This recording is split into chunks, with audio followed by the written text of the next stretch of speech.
Good to see you this morning. Oh, if you want to. I don't expect that. I expect you to be awake. So we'll continue our study of 1 Corinthians in just a moment. I did turn the cooling down just a little bit. It's a little stuffy, but it'll get better. Let's begin with prayer. Heavenly Father, we are thankful that we can come together this morning. We're thankful for the privilege of studying your word. Please bless us in our study of 1 Corinthians. Help us to learn that we might know what to do and what not to do to be better servants of yours. We bring before you this morning all those that are on our prayer list. And in particular, we would remember our Don and Rita May and Rita in her suffering, the loss of Don, former members here at North Lexington. And pray that you would bless her, all of her family, encourage her, give her strength in the days ahead as she deals with that grief. Bless our time together today in worship, that we will be strengthened by it and you will be glorified by it. We pray in Jesus' name. Amen. All right, 1 Corinthians chapter 7. We almost got finished last week, but not quite. We talked about several questions dealing with the subject of marriage. We've learned that marriage was an option as far as Paul was concerned. There was a present distress that was for some reason that you might not want to get married if you weren't married. It might be easier for you. We would suppose that was some sort of persecution. The word literally means distress, literally means constraint in some way. There are other possibilities, but most likely it was some kind of persecution that was already just beginning or about to begin imminently. And then Paul said, but when you do marry, it's for life, and you're to stay together. If you have an unbelieving spouse, one becomes a Christian, the other did not. When Christianity comes to Corinth, that is not a reason to end the marriage. But it's also not a reason to be a slave to that person to whom you're married if they're an unbeliever. If they leave, if they demand that you give up your Christianity or they're leaving, then you let them leave. So we studied several questions about marriage. We have one left here that deals with specifically the subject of widows. I'm not doing any good here, guys. Can you help me with the first slide? Uh-oh. We went too far. Okay, verses 39 and 40, the end of chapter 7. We hope to finish that up and finish chapter 8 and maybe move into chapter 9 today, Lord willing. So, the question arises about widows, and we might also say widowers. We would assume the same would apply to them, even though Paul does not mention widowers. A wife is bound by law as long as her husband lives. But if her husband dies, she's at liberty to be married to whom she wishes, only in the Lord. That's in blue there because that is the part that is debated. But she is happier if she remains as she is, according to my judgment. And I think I also have the Spirit of God. When he said, I think, he wasn't saying, maybe I do. He was responding to his critics there at Corinth. He did have the Spirit of God. He was an inspired apostle. And what he said was, is the commandment of the Lord. The Lord was having him say that, and so it was authoritative. Now, the question is, well, first let's talk about remains as she is. Again, we would think in terms of the present distress, the upcoming or perhaps beginning even then persecution. It might be better, just like the others he talked to. You might be better off not to get married. It might be easier to deal with this persecution if it's just you. You don't have a family to think about in the process. So it's okay. She might be happier like that. The question is, whomever she wishes, only in the Lord. And you probably heard this discussed before. Maybe you've read a little bit about it. We don't have time to go through all the details of this morning, or we wouldn't get to chapter 8 at all. But there are about 3 ways to understand only in the Lord there. The way that you will read, if you get most of the commentaries, and I've read many of them, and they all say that basically, of the ones that I've read, is that this means that a widow, or widower, if you will, could only marry a Christian. That's what it means, only in the Lord. Now, there is an alternative answer to that. In fact, there's two others. The other is, only in the Lord means only according to the will of the Lord. That is, they should follow all the other commands that are involved in the relationship as far as obeying God. But does not mean that that person has to be a Christian. There's a third possibility, and that is that it does mean only a Christian, but it had specific reference to Corinth and the present distress. In other words, it was a time and situation specific thing and does not apply today because we're not facing that present distress as Corinth was. Those are the three possibilities. And each of them leave questions to be answered. If you say only in the Lord means it has to be a Christian that a widow or a widower marries, then you're left with several questions. One would be, why does Paul not say that anywhere else when he deals with this subject? For instance, the first part of Romans chapter 7, when he tells Timothy, I will that the young widows marry and raise children and have a family. All the other situations, Paul doesn't say that when he talks about remarriage. If he says it here, it's the only place that he says it. So that question arises. As far as the evidence that some would give for it, in 2 Corinthians, Paul's going to say, do not be unequally yoked with unbelievers. And to some people, that settles the question. That means unbelievers. You can't marry a non-Christian. Well, would that apply only to widows in this situation? Because he's just said, he's already talked about being married to an unbeliever earlier in this chapter. And then, of course, as far as being specific to Corinth and the present distress, it's a little bit removed when Paul mentions that. And you say, well, how much of these things are according to the present distress? What is Paul saying is for all time? And what is he saying is because of the present distress. So that creates questions too. So I present you with those three possibilities that we could talk about a lot longer and look at the evidence that people give for and against each one of those. But I'll just encourage you to study that on your own. I've thought about often, what if someone came to me and said, what would you do? Someone who is a widow or a widower and they're saying, I'm thinking about who I might want to remarry.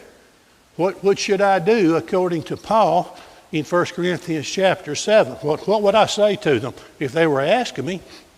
And I would go through these same three possibilities and talk a lot longer than I've talked now about the evidence for and against. And then, of course, I would leave them with the decision. I'd say, here's the possibilities. Here's what people have presented. And you have to make a conscious decision here. If someone were to come to me and ask me that and say, I want to be sure I'm doing what's right, well, then marry only a Christian. You can be sure that's right. There's no doubt about that. That would always be okay if they pressed me for an answer. But I would simply explain to them those three things that I've just mentioned here rather briefly. So, only in the Lord. I encourage you to read about that. You can find good material on that and look at the other scriptures and say what makes sense here as far as what Paul is saying. And of course, most of us will never have to make that decision. It'd be a rather limited number of people, but it's certainly worth studying a little bit and knowing what you understand Paul to say here. We're going to leave it at that. 1 Corinthians chapter 8, Paul is staying with this same principle that you folks at Corinth are hung up on knowledge. Knowledge was almost a bad word as Paul uses it here in 1 Corinthians because they thought everything was about knowledge. Man, I've got this figured out. I know what I can do. I know what I can't do. And maybe even feel a little bit sorry for these people who were weaker brethren, who didn't have the understanding that I had. Knowledge had been exalted to a point of significance it should never have been exalted to. Instead, love should have been exalted. So Paul's dealing with that, and it's going to come up again here in 1 Corinthians chapter 8. Got it divided into 3 sections here. First 6 verses, food which can be eaten, because that was one of the questions of which Paul was asked by the Christians at Corinth. They had somehow transmitted to him, we're dealing with this, Paul, what's the answer? Then some people struggle with the answer. This works for most people understand that, but there's some people still struggling. And then finally, 9 through 13, and here's what's important. Love and support your brethren. It's not about, Paul said, I could be a vegetarian for the rest of my life if it meant my brother was not going to stumble. If it's for my brother's good, that's what's important. So let's look at those verses. And here's what the question is that they ask him about, obviously from the way that he answered. Now, concerning things offered to idols, that was the question. And some translations may say food in some places, but literally we are talking about meat because that's what was offered. They would take meat to these pagan temples and they would present it. They would lay it down before the idol statues representing the so-called gods that they worship.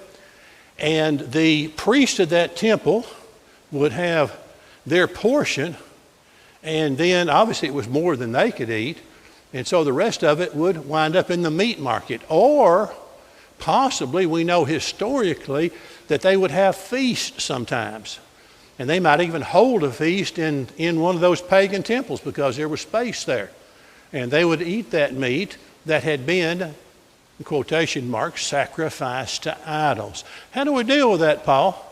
Remembering that a lot of these folks in Corinth would have come from the background of worshiping at those temples, worshiping false gods, worshiping idols, and involved even in religious immorality.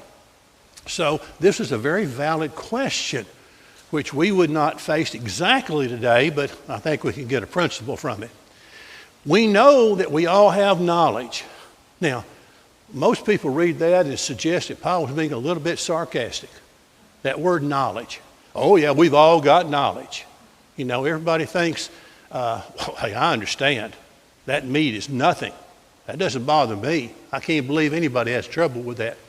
Knowledge puffs up, but love edifies. That was the problem at Corinth, right?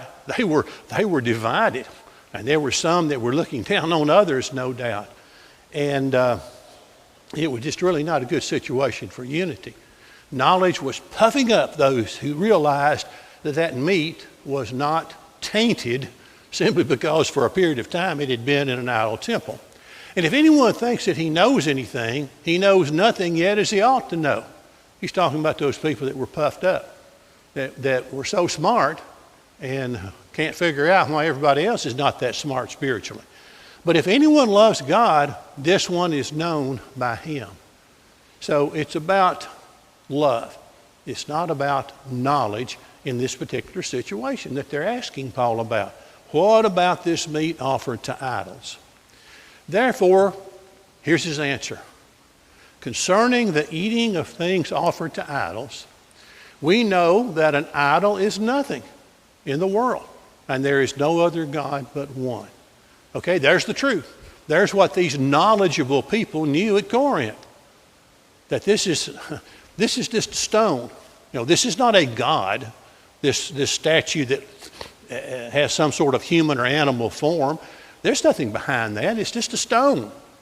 Okay? And you lay meat down in front of it, and it doesn't change a thing about that meat, about the nature of it. An idol is nothing in the world. So Paul makes that very clear.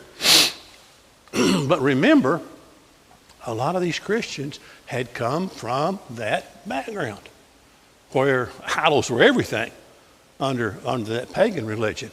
They were special. There was something special about that pagan temple. For even if there are so-called gods, which in the minds of the people in the world there were, whether in heaven or on earth, as there are many gods and many lords, That's the way the Greek people looked at it, the Roman people, I guess a lot of the world really.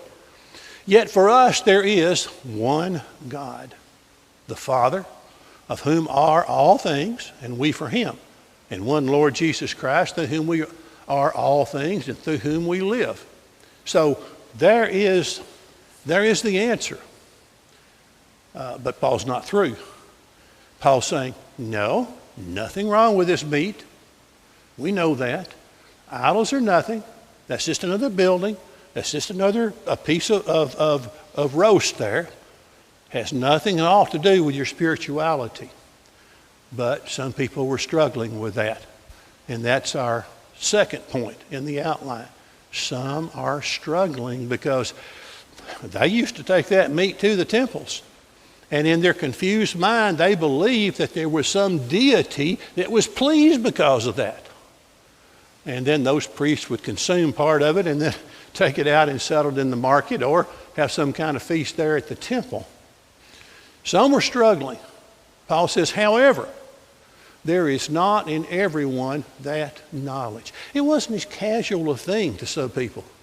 Imagine yourself if all your life you'd been engaged in pagan worship there in Corinth, and all of a sudden, when Paul comes along and preaches the gospel, and you realize everything is different and you start living differently, but all that memory doesn't go away right away because you've lived that way all your life.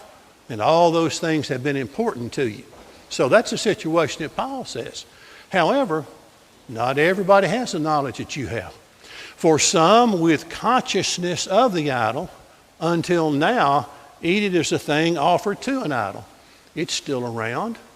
And the people who had done it for 10, 20, 30, 40 years or more, it was still a difficulty for them because that's what that meant. Imagine, if you would, that, no, I'm not going to go there because it's going to take time. We do that. And their conscience, being weak, is defiled. But food does not commend us to God, for neither if we eat are we the better, nor if we do not eat are we the worse. So Paul's saying here is literally an unimportant decision. It doesn't matter if you do. It doesn't matter if you don't. But of course, that wasn't the end of the story. Because there's this possibility that a conscience that is weak is being defiled. Support your brethren. Now, historically speaking, this is extra biblical. We understand that in Corinth, they probably had feast in the pagan temple that were more of a social event than a religious event. But of course, if that was your, kind of your home church all of your life, it might be difficult to make that a social event. So here we have a member of the church at Corinth.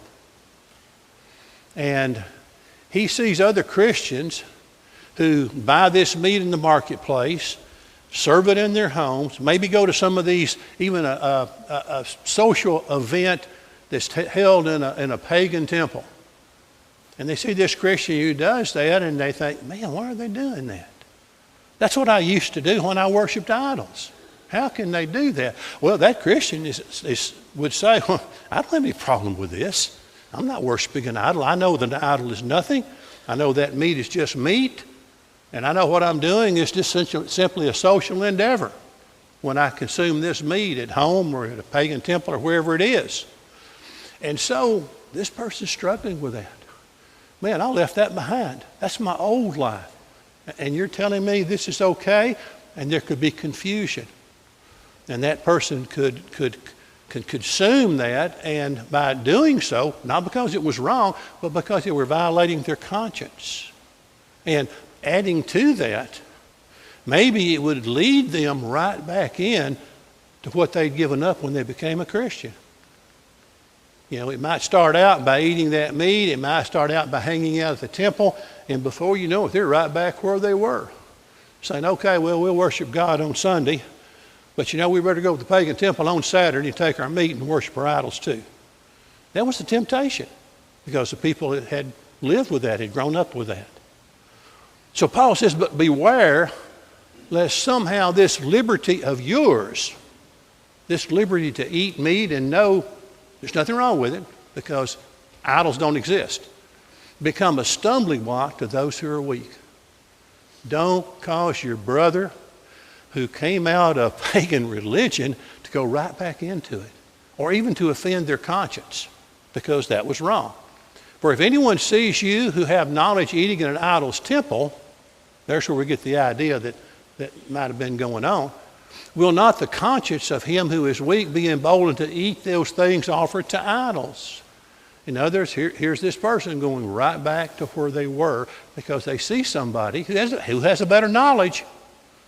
They understand they're not doing anything wrong, but this person sees them and goes back into it and perhaps becomes embroiled in pagan worship again and actually offends their conscience because they're thinking, this is wrong. But if they're doing it, it must be okay. I'll go ahead and do it. And they violate their conscience. And because of your knowledge, these are the knowledgeable Christians there at Corinth, because of your knowledge shall the weak brother perish for whom Christ died. And so there's the implication there. This person, it could get a lot worse than just saying, hey, I violated my conscience. This brother could perish. He could somehow be led back into pagan worship. He could be so disillusioned with Christianity because here's a Christian that I thought a lot of, and man, I saw them over in a pagan temple, so I'm not so sure about Christianity after all. Just a number of ways that damage could have been done to the soul of that person who was weak because they didn't have this knowledge. They didn't really understand because it came from the pagan background. But when you thus sin against the brethren and wound their weak conscience, watch what's in blue here. You sin against Christ. Now see, that's a sobering statement right there. And that is our principle for today, I would suggest. We'll never be faced probably with the problem of meat offered in idol temples. I can't imagine where that would happen in our modern America. However, we could be faced with situations in which our knowledge of knowing something is okay for us to do might not be good for somebody else. And if we say, I know better, and they should too, and I don't care what happens to them. I don't care what they think. They ought to grow up a little bit. If we do that, we're not just sinning against the weak brother. We're sinning against Christ. That's what Paul told them. So there's the principle for us today. It's not all about knowledge. We need a degree of knowledge. We need understanding about God's will. But there's also that need for love. I'm not going to do anything to cause my brother to perish. Therefore, if food makes my brother stumble, this is Paul's powerful statement here. A wide, broad-ranging statement. I will never eat meat lest I make my brother stumble. That's how important it was. An issue that was neither right nor wrong. Okay? Eating that meat was not right or wrong. It was just a physical act, a biological act of consuming meat. But because of a brother with knowledge and a brother who was struggling with that knowledge and didn't have it yet, and the possibility of causing them to perish, Paul said, I'll be a vegetarian if that's what it takes, lest I make my brother stumble. So a powerful application there to a situation today that might in some way parallel the decisions that are made there. We need to be sure that our knowledge does not get us carried away to the extent that a weaker brother is spiritually injured in some way. Need to be aware of that. Okay, that was chapter 8 pretty quickly. I'm taking a risk here, but I'm going to pause and ask for comments or questions. I'd like to get into chapter 9, but we can take time. Anybody has any comments?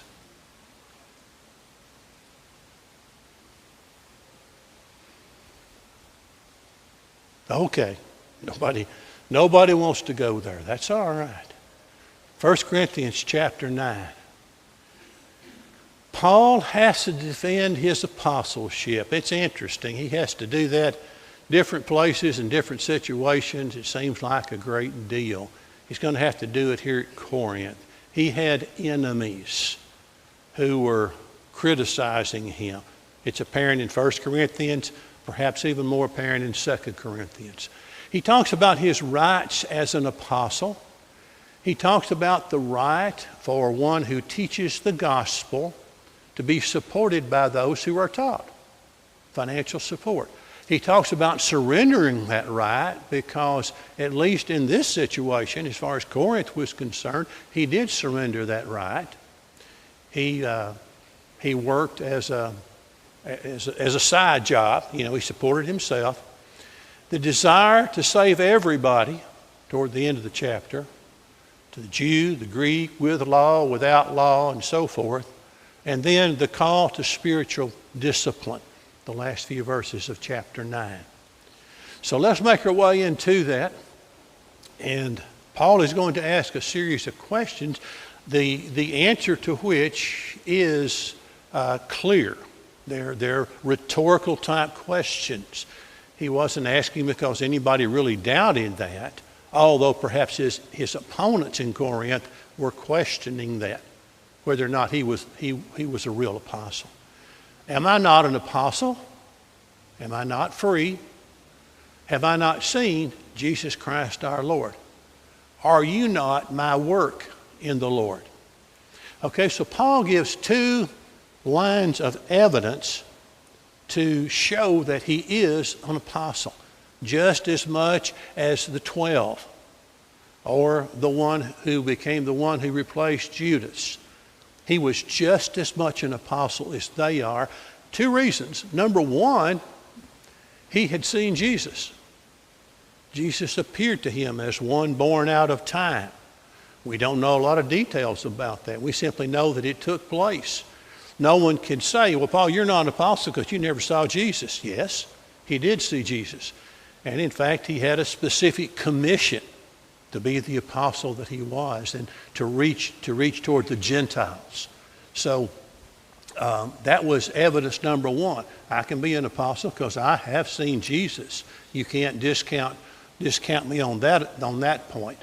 Secondly, are you not my work in the Lord? See, the Corinthians, he had been there with them.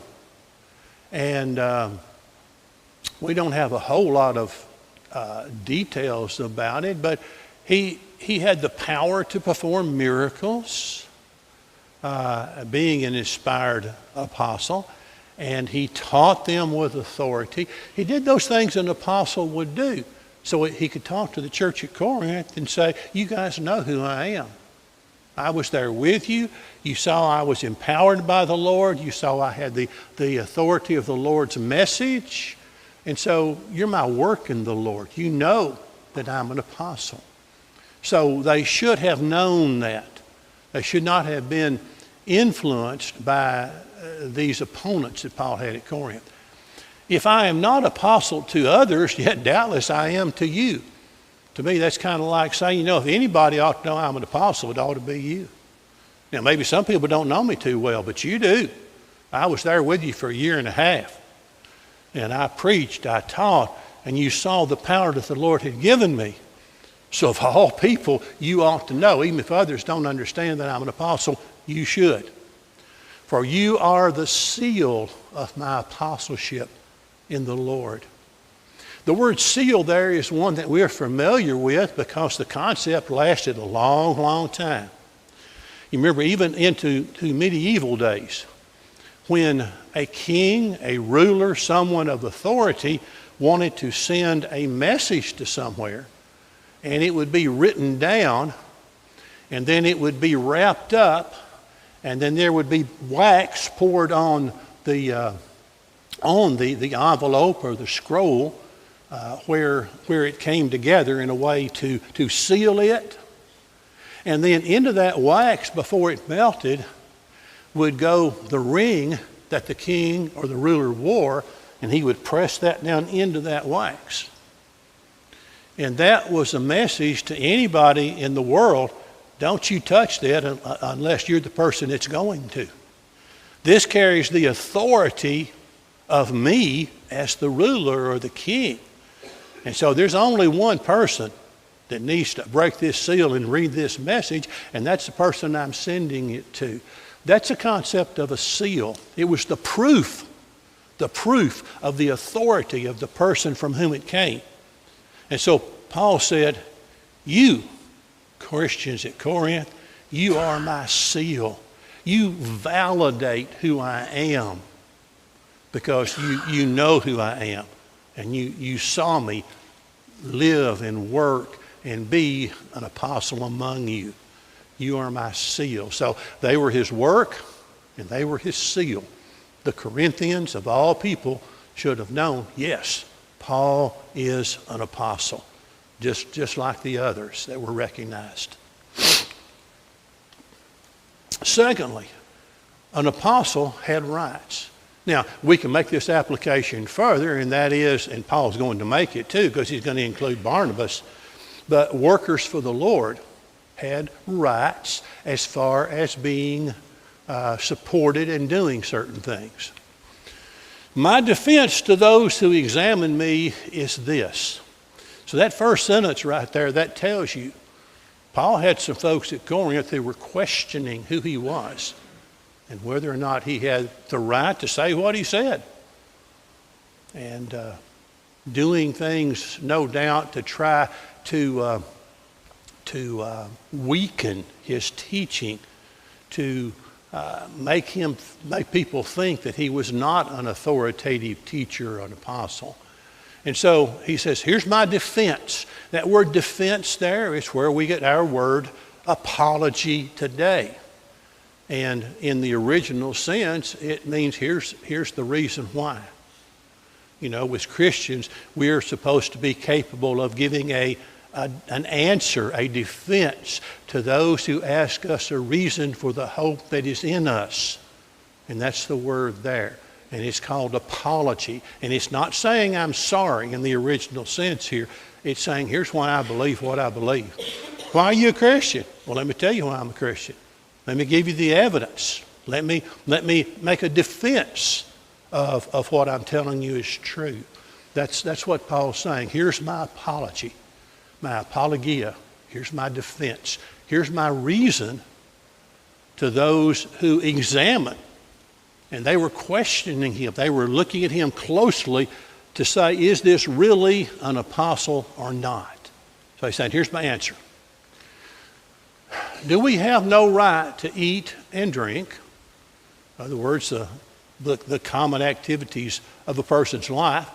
Do we have no right to take along a believing wife, as do also the other apostles, the brothers of the Lord, and Cephas?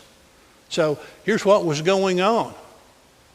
That those, he mentions here, other workers for the faith there in the first century during this time would take when they would go about to teach, and of course they would be supported as they did by somebody because they weren't working to make a living. They were teaching and they were taking wives with them. So it wasn't support just of the speakers, it was also with their wives, because their wives are going with them as helpmeets. And no doubt very, very valuable to the teaching of the gospel in those days, just as today. So do we not have a right do Barnabas and I not have a right to do that? Just like the other brothers of the Lord and Peter, whom we know had a wife, because Jesus healed his mother-in-law. And you don't have a mother-in-law unless you've had a wife somewhere along the way, right? So these people had wives. There's a suggestion that as they went from place to place, their wives went with them to encourage and perhaps be co-teachers to work with the women as they went places, which would have been very important in those days. So, or is it only Barnabas and I who have no right to refrain from working? Now, Paul, what was his profession? Tent maker, okay? And sometimes he did that. Sometimes he accepted help from other places, but sometimes, like in this situation he's describing here, he worked to take care of himself. But he had a catch-22 because people are so interesting. If Paul accepted help from other congregations to support him while he was teaching, somebody would say you're doing it for the money. If he refused to accept help from other congregations while he was teaching, people would say, you must not be genuine because you don't even think you're worth being supported. You see, that's the way people are. He had no way to please everybody. They're going to criticize him one way or the other. So here he's talking about his situation. Right now, he was working for himself, or when he was with the Corinthians, he worked to support himself. Is it only Barnabas and I who have no right to refrain from working? Are we the only ones? Which, of course, he's not going to accept this anyway while he was Corinth. But his point is he could have. He could have taken support. It would have been perfectly right because the teacher's to be supported, as he makes clear further on. And then he gives 3 examples. The soldier, the farmer, and the shepherd. Whoever goes to war at his own expense. Soldiers don't do that. How effective would soldiers be, a whole army of soldiers who had to support themselves and then go to war too? Now, it doesn't work that way. Everybody knew that. Who plants a vineyard and does not eat its fruit? Well, this makes sense. You do the work, you get some good from it. Or who tends a flock and does not drink the milk of the flock? The shepherd does, right? It's common sense. Nobody could argue with these principles. And so the person who teaches the gospel, such as Paul and Barnabas and Cephas and the brothers of the Lord and anybody else that he might have been thinking of, what they were doing is they were soldiers. They were promoting the truth and fighting evil, right? They were planting vineyards. They were sowing seed, the seed of the gospel. They were like shepherds because they were taking care of people by teaching them and then continuing to teach them more. So there's a metaphorical sense in which they were doing all 3 of these roles. Does it not make sense that they should be supported if they choose to be? Paul, in this particular setting in Corinth, chose not to be. Okay, so the right to financial support. Paul's not through with this. This must have been a significant question there in Corinth because Paul spends quite a bit of time here, most of chapter 9, in fact, dealing with it. Do I say these things as a mere man? In other words, am I just reasoning from human wisdom? Remember back in the first part of 1 Corinthians, he's contrasted human wisdom and divine wisdom.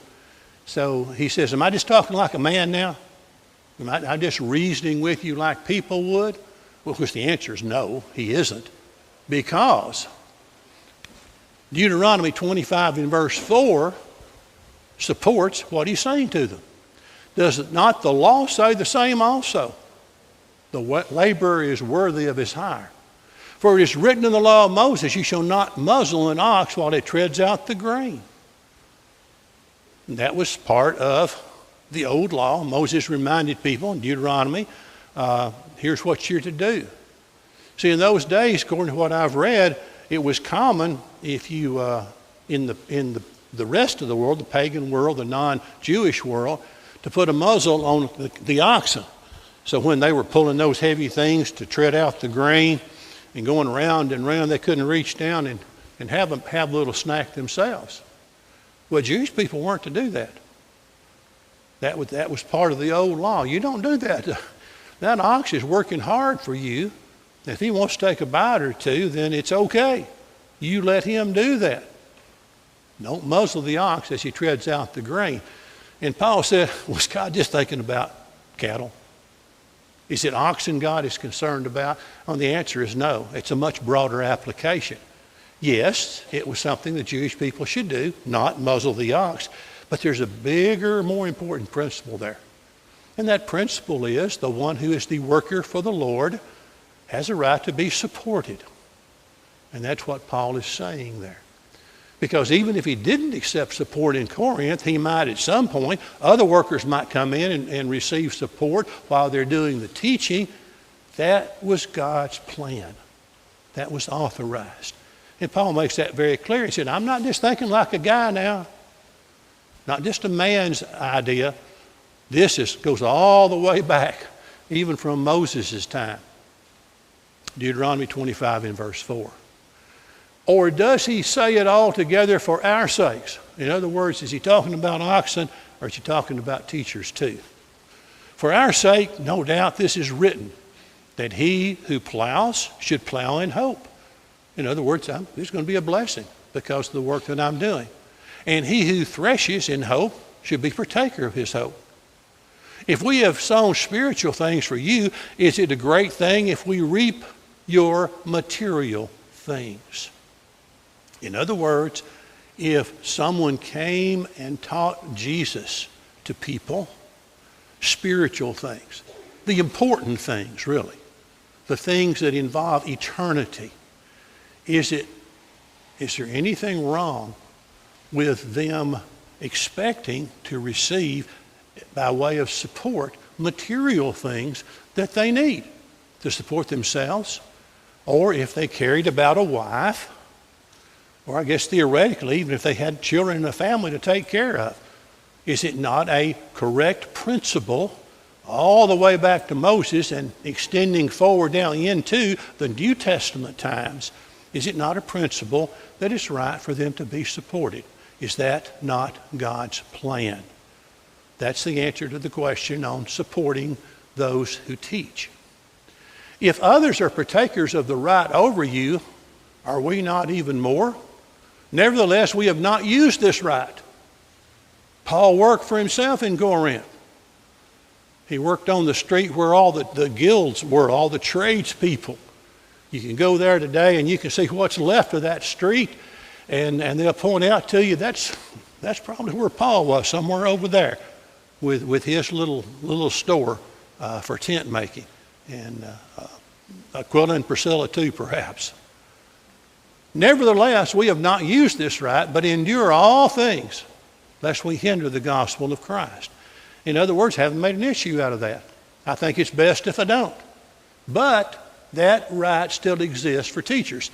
Do you not know that those who minister the holy things eat of the things of the temple, and those who serve at the altar partake of the altar offerings of the altar?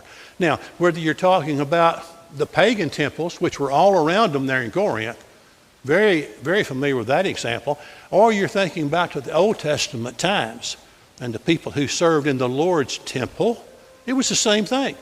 They were taken care of by the giving of the people. They didn't have to do some other kind of secular work, as we call it, for a living. They were taken care of by the donations, by the offerings, the contributions. So, quickly, even so the Lord has commanded those who preach the gospel should live from the gospel. That was a principle. Paul said, I'm not going to use it all the time, but it's true, it's there. And if other people receive this, it's absolutely authorized. Thank you for your good attention. And sorry I talked so much you don't feel like you can even make a comment or ask a question, but we made good progress. Please read chapter 9 again, chapter 10 for next week. We look forward to covering those.